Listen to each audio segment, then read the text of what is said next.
So thank you. Sounds very grandiose, doesn't it? Enabling a human right. So I'm going to get straight to something a bit more simple, which is a footway. And a lot of accessibility engineering starts with how difficult is this?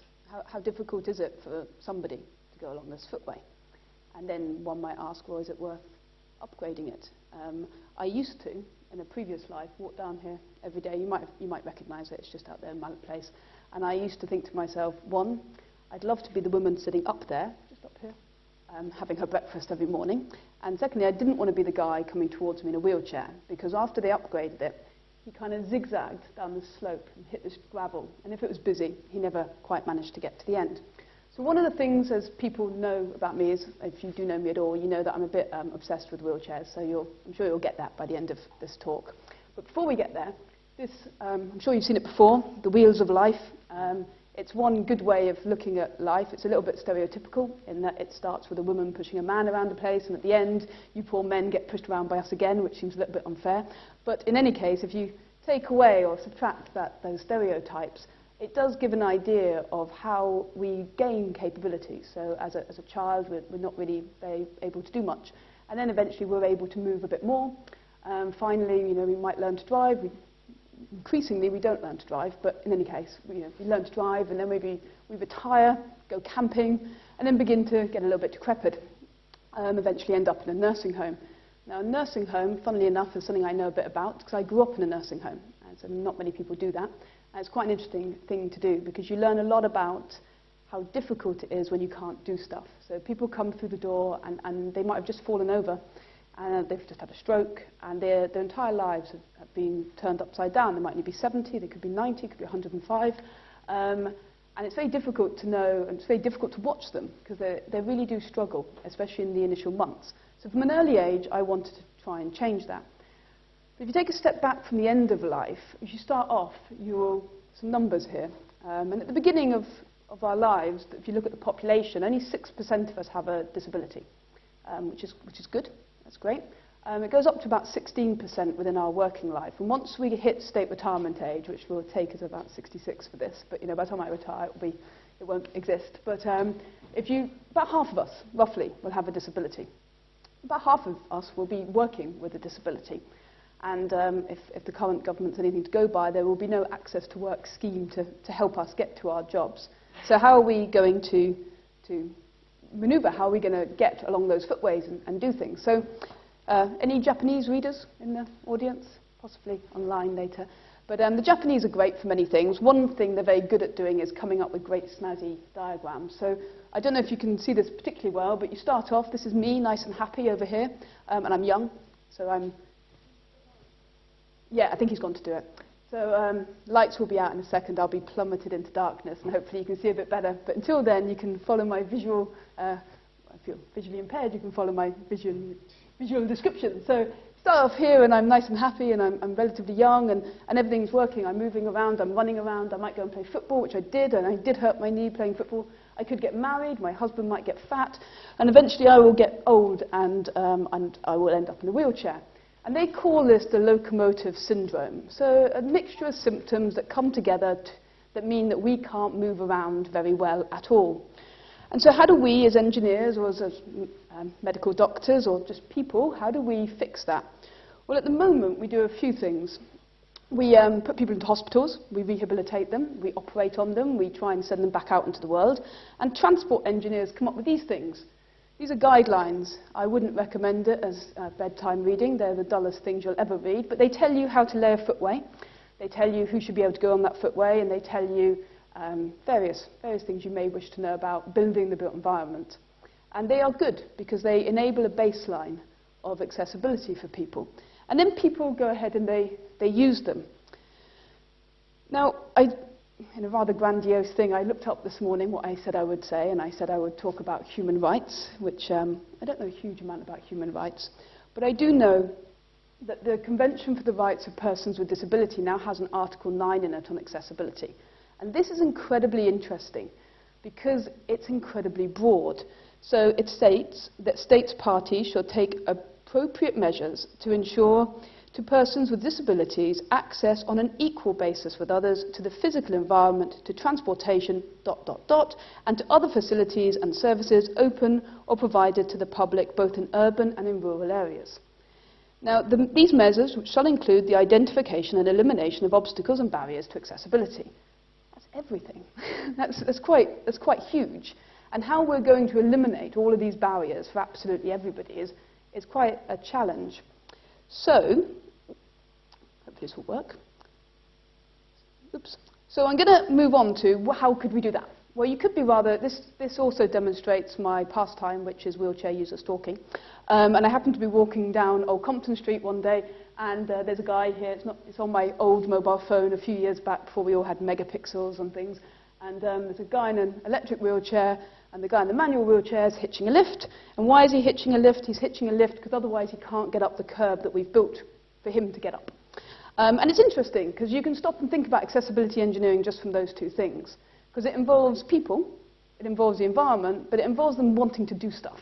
And invariably, people will get to do what they want to do, however they decide to do it, no matter what we build, and no matter what we provide for them.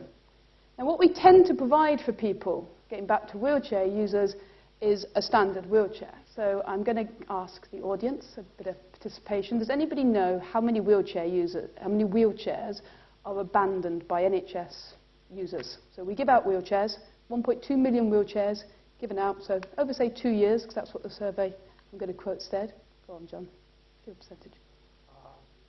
250,000. Not far off. So 50%. So roughly half of the wheelchairs we give out get abandoned.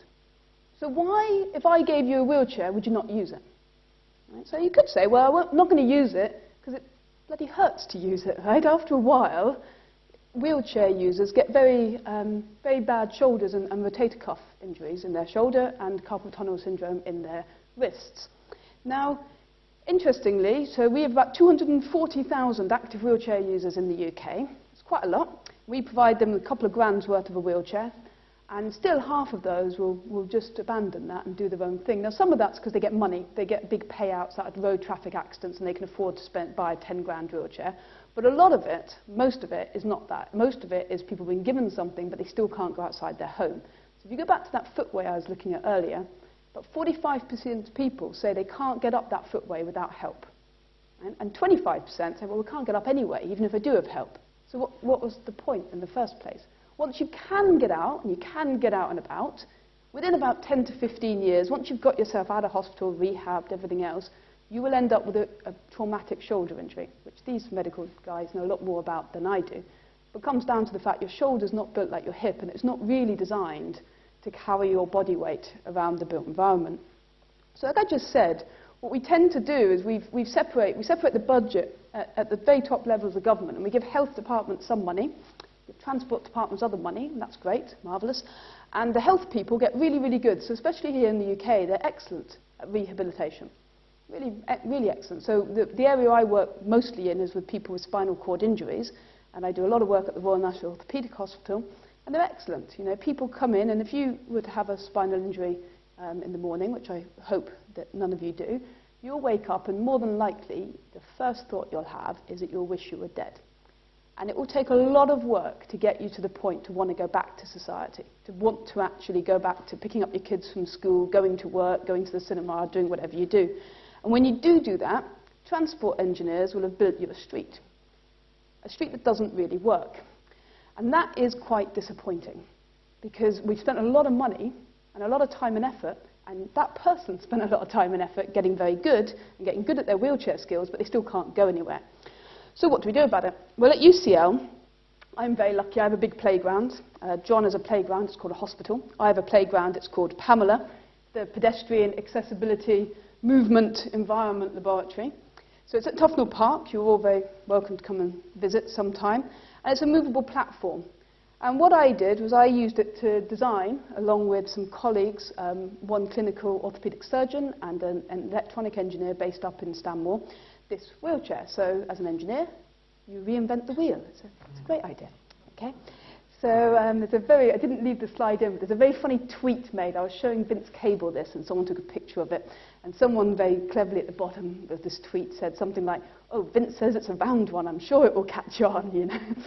So, but this is a bit different in that pointy device here. Here you've got load cells. So a very clever guy called Steve Taylor normally instruments joints, so shoulder prosthetics. Maybe he's done a whole load of sheep legs.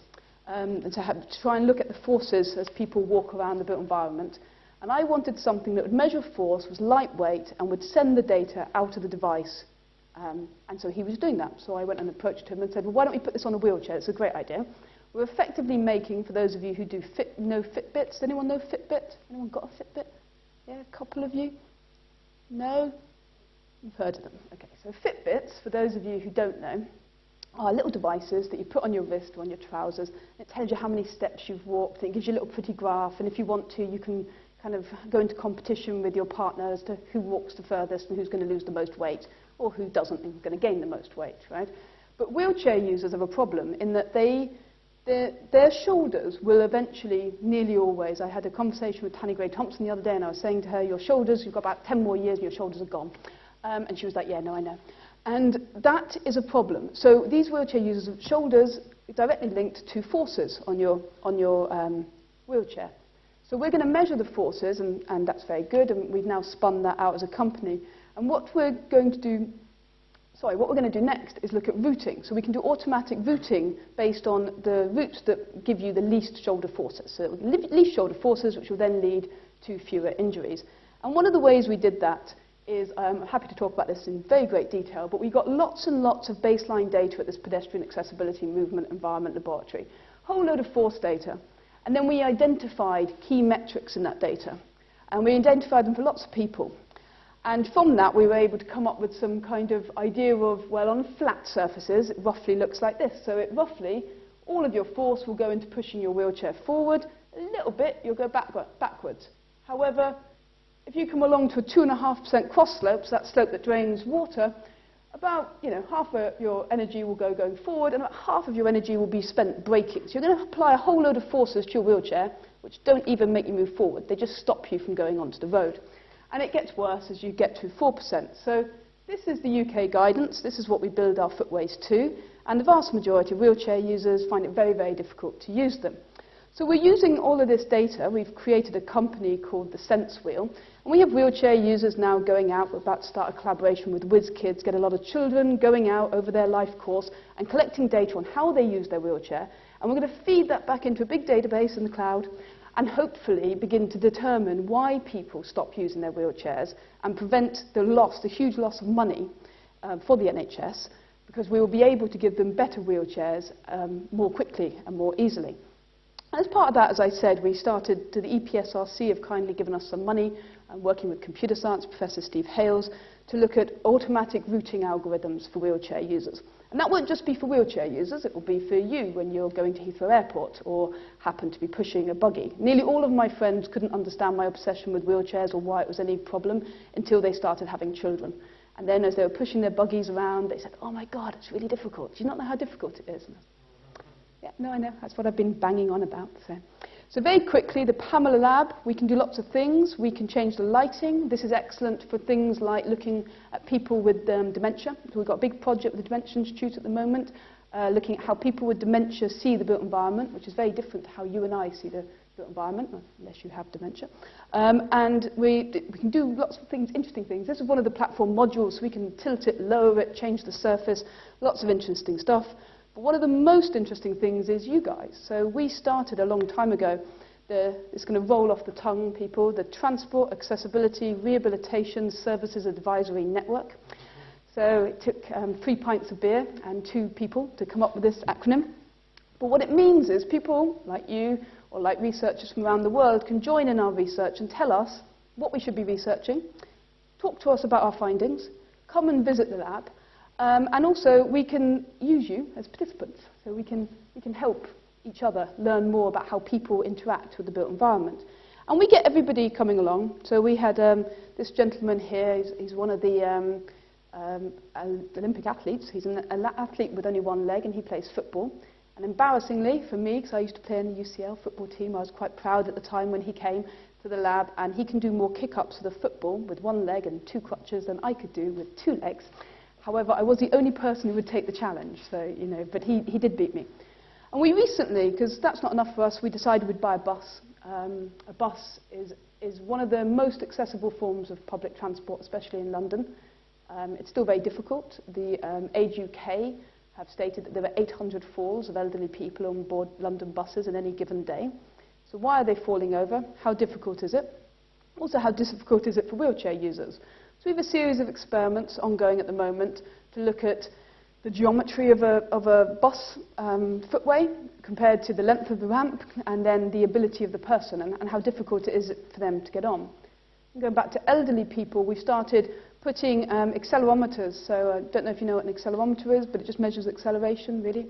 It doesn't actually measure acceleration. It measures specific force, which is the complete opposite of acceleration, but we all think they measure acceleration. So anyway, it measures acceleration, and it feeds into this little chip. And we put it on a bus, and we drive around the place. And then we can identify things like all of these red dots along this route tell you where people are most likely to fall over, which is pretty much everywhere. So if you can identify a bit of black line, blue line, that's the bit that falls under the threshold of the amount of acceleration we can take, that we've said we can take. And all the red dots show us how, you know, actually it's a bit difficult to stay balanced on a footway. And so then we began to look at, well, how many of those red dots occur when the bus is going in a straight line? How many are due to turns, perhaps left turns, right turns, multiple turns, or when the bus is approaching a bus stop? And all of this stuff is being led not just by me, obviously. I lead some of it. I lead the biomedical instrumentation group at Pamela. But there are lots of people, and we collaborate with a great deal of people. And we're very lucky to do that. And one of the people we collaborate with was High Speed Rail 2. So moving away from wheelchairs for a little bit, I'll come back to High Speed Rail 2. And one of the difficulties, I said footways are difficult. Well, getting on and off a train is quite a difficult thing. And High Speed Rail 2 have a couple of problems, one of which has to do with European regulations. And European regulations state that platforms need to be a certain height, and therefore there would end up being a number of steps getting onto a train, which is a problem. So at the Pamela lab, we built, over here, a mock-up, a very simple mock-up of 1 or 2 steps, and then we hired a whole load of people. We paid them £100 a day to get on and off a train. And they had to carry different bits of luggage. So a big suitcase, small suitcase, maybe a pram. And you can see we looked at them getting on and off the train and measured how long it took them, depending on their age and what they were carrying. We did this hundreds of times. And eventually we came up with trends for High Speed Rail 2. And you can see here, I think it's quite clear, that over 65s take longer. It takes them about 5 seconds if there's 2 steps. So the green line are 2 steps, red line 1 step, and the blue line 0 steps, level access, which is what we want. Most people want level access. But the reason for doing this work is to try and build a business case. It's quite nice to be able to say, well, I'd like to enable this human right, and I'd like wheelchair users to be able to get on trains, and that's great. However, it costs a lot of money. It costs £250,000 per platform hump to upgrade our tube system to make it level access. However, if you extrapolate how more quickly people get on and off at that point of level access, there is a business case for doing so. There's a business case actually for raising the entire platform, because at that point people get on and off more quickly, so you can actually lose trains. You can run trains more frequently. And that is a very big problem for us at the moment. And one of the things that's keeping me awake at night at the moment is that next week I will be running the next round of experiments for Transport for London. And Transport for London, as you may know, are upgrading their tube system. As part of the upgrade work, they need to design the platform train interface. They need to decide if there's going to be those platform edge doors. They need to decide how wide the doors are, lots of different things. So back in 2012, we built a mock-up for them. We got 120 people, again, get on and off a train. That led to 465 experimental runs and 20,000 individual passenger movements. And from that, we determined lots of things. I'm not going to go through the data. It's in a big report. You're very welcome to read it. But what's interesting is the passenger behaviour. So one of the things we were asked to test was whether or not tip-up seats or perch seats made a difference. And I thought that was going to be a very boring question to answer. But anyway, it turned out to be most interesting. And one of the reasons is humans are interesting. So people are lazy inherently, in my experience, and I include myself. And so they, first of all, will take the tip-up seats if they are available. By doing so, they create a bottleneck, a big bottleneck, quite a significant bottleneck. Whereas if this happened to be a perch seat, they'd all run for the middle seats, which would, getting back to your flow, creates a bigger flow of people coming on off the train. So we did a good few experiments for Transport for London, and we're about to do a whole load more, and I'd be very happy to explain in great detail about my work with Transport for London. It is very interesting, and we do some work. I get asked quite a bit, do we do work on, say, wheelchair users or visually impaired people getting on and off the train? I must admit, less than we'd like, because most of it is to support big business cases as opposed to small specific upgrades. But Transport for London are one of the few people in the transport world, if you look globally, who are really trying to push ahead with making the transport system accessible. And they do try where they can to include even small sections of experimental work in the business case stuff. So, talked quite a lot about wheelchairs and Pamela and buses, but I did look this morning at what I said I would say to you today, which is a good thing to do, I think. And one thing I mentioned was exoskeletons. So when I talk to friends of mine, I have quite a few friends who are in wheelchairs, and if I mention, oh, wouldn't it be great if you had an exoskeleton, they say, shut up, Kath. You know, go away. Like actually, once they get very good with their wheelchair, they might not really want an exoskeleton. They might want to be able to go to the toilet by themselves, but they don't particularly want an exoskeleton. However, that's because exoskeletons are not very good at the moment. They're a bit rubbish. They're incredibly clunky, they're really big. But what if the exoskeleton was just a bit of material?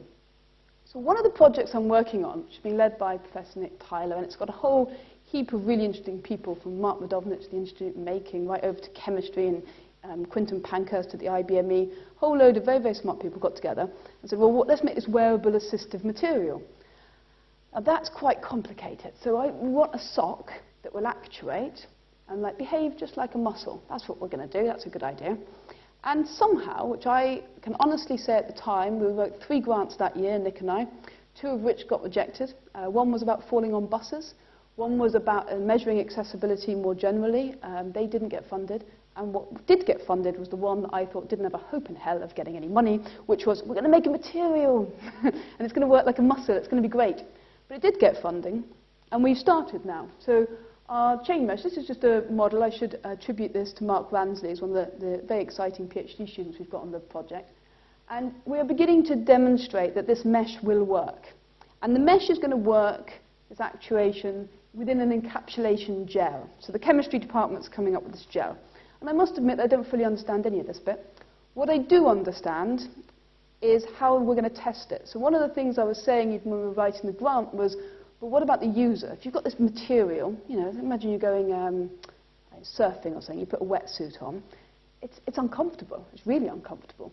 And you've got people with nerve damage, and we're going to put this really stiff material around them, and how is that going to work? We're going to have to test that quite severely. Well, in order to make it work, we have to test it. And one of the things we found was that there were very few ways of testing it. Because we don't want to damage patients' skin, but we want to know exactly what's happening. So we started designing models. So we've designed a finger model to act just like a finger. So there's no sensors on this right now, just the synovial joints and the ligaments. And we're trying to make it act just like a finger will. And then we're developing a whole load of sensors. So here we're measuring force. So what will be the force applied as the material goes down? So as we actuate that finger and it goes down, how much force will be applied, not just onto the table, say, onto the button that the person might want to press, but onto the skin itself. And so because we want to measure something very, very thin, we've had to develop our own sensors. And here you see the sensor matrix itself, and then we've put various different shapes and sizes in, and we are currently testing them. So they only move about 1 millimeter here, between 0 and 10 newtons. And then we move on to wanting to measure, well, how much is it going to twist someone's skin? How's that going to work? And so for that, we've had to design, it's very difficult to get a photograph of this, but this is silicon. So we create a mold in the Institute of Making. One of my postdocs created this mold, Daphne, and she's then created some threads. We put some silicon in, and then we lay this carbon fibers down. We have to let it set, and then we build some more, put some more silicon along it, And eventually then we tensile test it, so we try and pull it apart and twist it, and we're able to measure the voltage difference on either side. Now, all of that seems a little bit far-fetched from your train and your wheelchair, but I was hoping that it would show you that one day we're hoping to get people just to stand up using this material. But at the moment, we're a million miles away from it, but we're making progress. The sensors are getting better, the material's getting better. And one of the things I suppose I'll just leave you with, or get some questions on, is just to say that accessibility engineering is one of those funny topics. So I started life as an industrial engineer specializing in medical device technology, and I moved on to doing a PhD just wanting to know how difficult a footway was, because no one seemed to know the answer. I was quite baffled that no one knew the answer to that when I started, coming from cardiology and masses of data in cardiology on absolutely everything, to nobody knowing how difficult it was for just somebody in a wheelchair to go along a footway. And along the way, we're developing lots of sensors and some quite exciting things, I think, anyway. So I have said already, it's obviously not all my work, so there's lots of thank yous. The Biomedical Instrumentation Group, which I run, the Accessibility Research Group, which I sit within. These guys are computer science and the engineering faculty, and then you can read the rest. So thank you very much, folks. Questions? Thank you very much, Catherine. That was fascinating. I noticed coming along here in the engineering building, it said "change the world" on the front of it, and I think you're trying to change the world. So any questions for Catherine?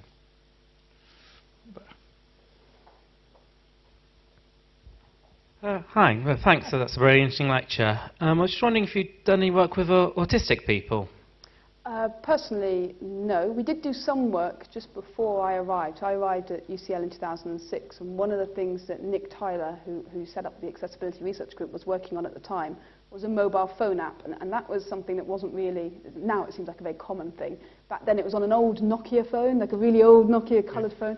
But what he had realised was that the great thing about autistic people is that they can mostly measure things quite exactly. So if I said stand in front of you here, I'd be looking directly at you. I wouldn't be standing where John's standing, I'd come here. So the idea was to create maps for people who are autistic by basically putting photographs that were of quite distinct things that wouldn't move at a certain orientation, because then rather than just knowing their position, we also knew which way they were standing. And that was tested, I think, when the first time the Tour de France came to London. But then it kind of happened, and it all went really well. But then the mobile phone technology kind of took off in a different direction, and I think Nick took off in a different direction, and it was left in the middle. But happy to pick it up sometime.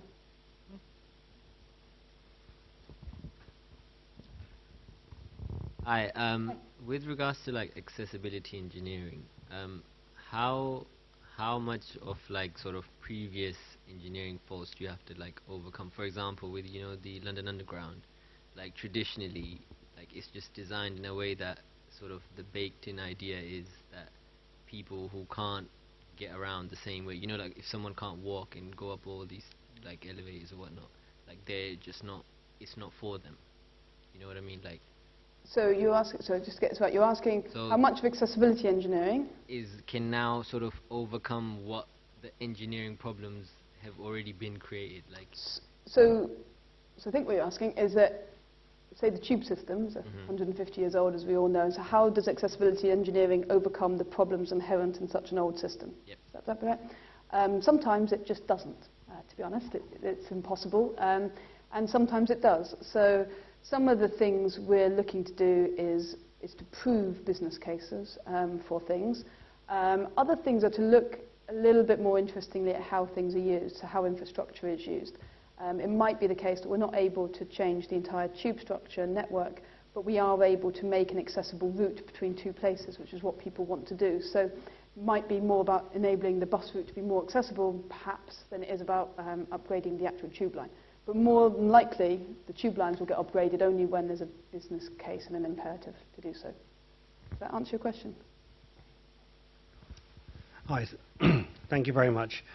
We started off with a picture of a pavement, and we're talking about accessibility, general accessibility for people who were disabled and people who were not.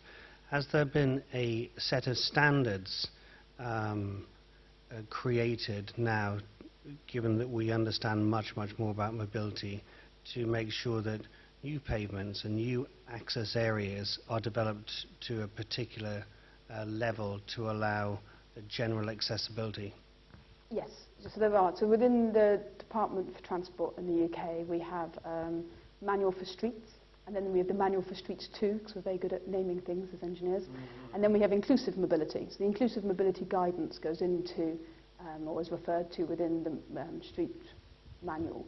The difficulty is that all of these guidelines are just that, they're guidelines. And in some situations, the topography of the land is such that you can't make it accessible to everybody. The other problem is the conflicts. So the classic example is visually impaired people versus wheelchair users. A visually impaired person tends to want everything, a nice, rigid, say, curb for them to follow with their stick, perhaps, whereas a wheelchair user doesn't want the curb.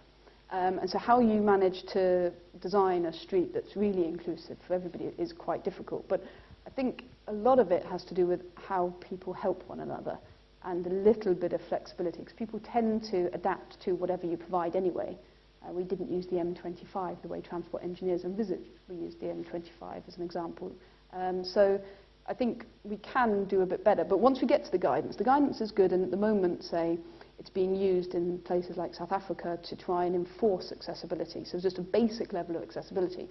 But once you get that basic level of accessibility, I have a feeling that you want to go a bit further and start making cities that are a little bit more adaptive to our needs and us adaptive to them, which is difficult to put into guidance, which is why no one likes it.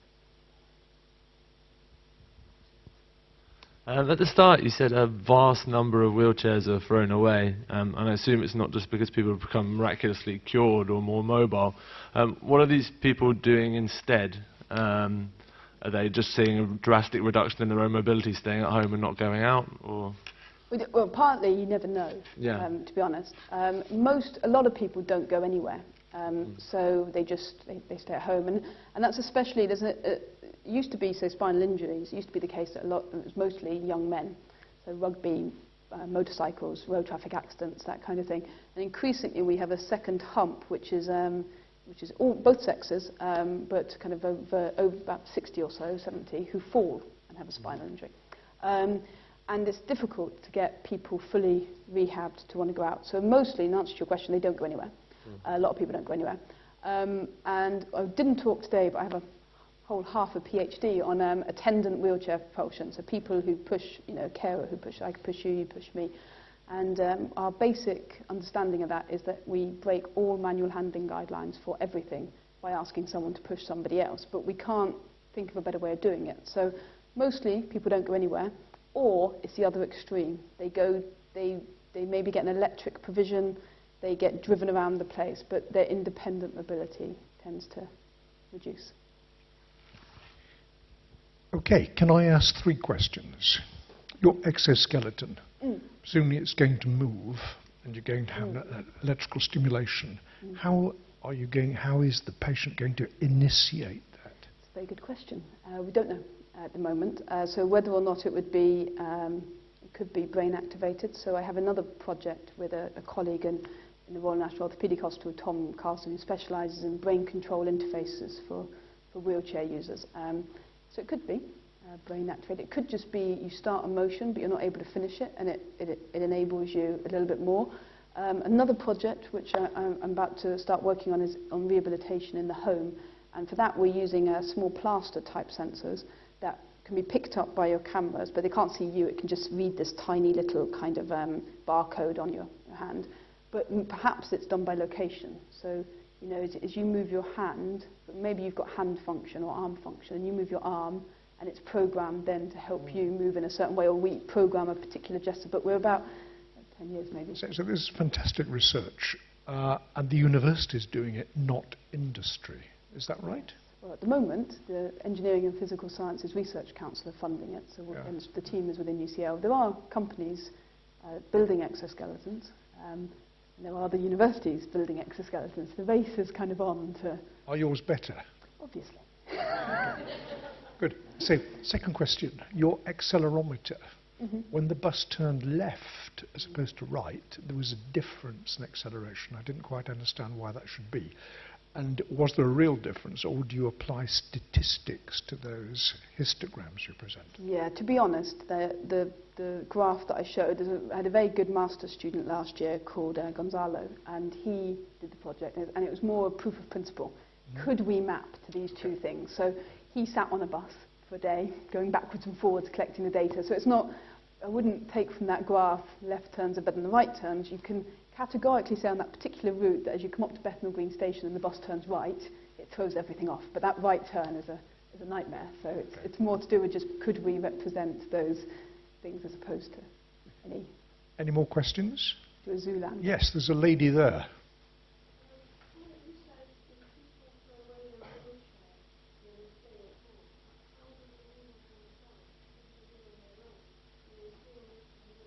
Yeah, they do sometimes use their wheelchair within their home, and sometimes it's a case where the partner helps them, or they just end up living in one room. I mean, I'm not a social scientist, so I don't do an awful lot of qualitative type of work with wheelchair users to understand what they do.